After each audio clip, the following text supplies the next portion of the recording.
Today we are going to see the benzylation of aniline, that is the aim of our experiment. Apparatus and chemical required for this are conical flask with a stopper, a dropper, a test tube, filtration setup, aniline 1 ml, benzyl chloride 1.5 ml and 10% NaOH 15 ml. Now in the theory we see that what is benzylation reaction. The reaction in which active hydrogen of amine and phenol can be substituted by a benzyl group. The reaction is called benzylation reaction. Here the term active hydrogen means the hydrogen which is reactive towards the reaction, this known as active hydrogen. Now when benzylation reaction is carried out in alkaline medium, that is NaOH, it is called Schotten-Baumann reaction. Here we use NaH because the presence of a base prevents amine from being protonated and enable it to react as a nucleophile. That's why NaOH is play important role here. Furthermore, it also converts excess of benzyl chloride to sodium salt of benzoic acid, because if benzyl chloride in excess, then the product become oily instead of solid. So it is important to get a proper yield. Now question arises why benzylation is done. So benzylation and acetylation also carried out here for the protection of OH or CH3 group, that is alcohol and alkyl group in a compound. But we prefer benzylation instead of acetylation because due to following reasons, that benzylated compounds are less soluble in water, that is it can be easily separable. Second, they have high melting point. Third, they undergo slow hydrolysis, that is they are more stable. After that we see what are benzylating agents.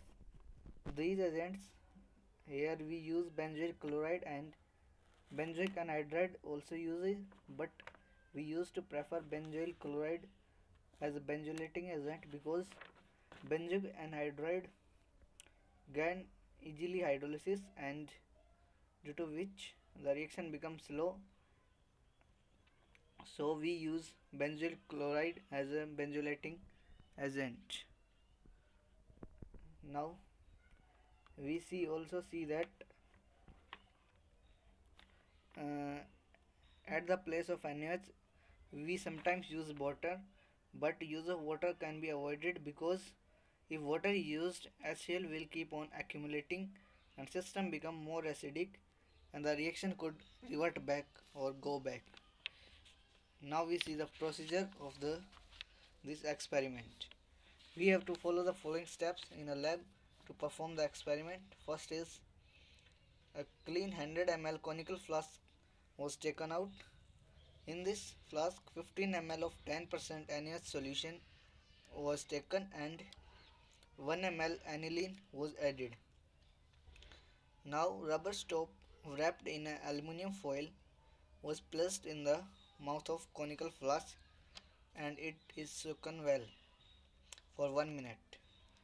After that, in a clean and dry test tube, 1.5 ml benzyl chloride was taken and mouth of test tube was covered with aluminium foil.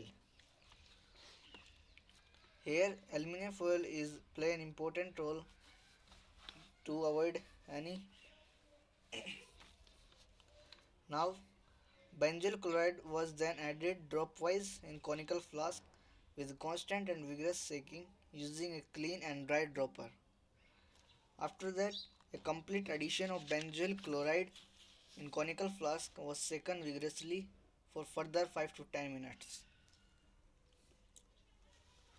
Now the mixture became warm during the process and crude benzyl derivatives separated out as a white powder pellets. After that, Around 40 to 50 ml of distilled water was then added to the reaction mixture and the stopper was removed to ensure the complete absence of benzoyl chloride. The crude product was then filtered out using suction filtration setup and the product was washed thoroughly with the distilled water. The crude product was then dried in a hot air oven and its weight was measured. Crude product was recrystallized using ethanol as a solvent, filtered and dried using hot air oven.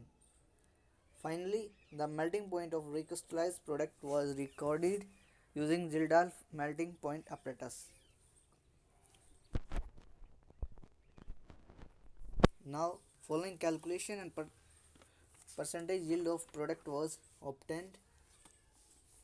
So, using Zildal flask, we determine the melting point of synthesized recrystallized benzene anilide and put in a table and match it with the literature values.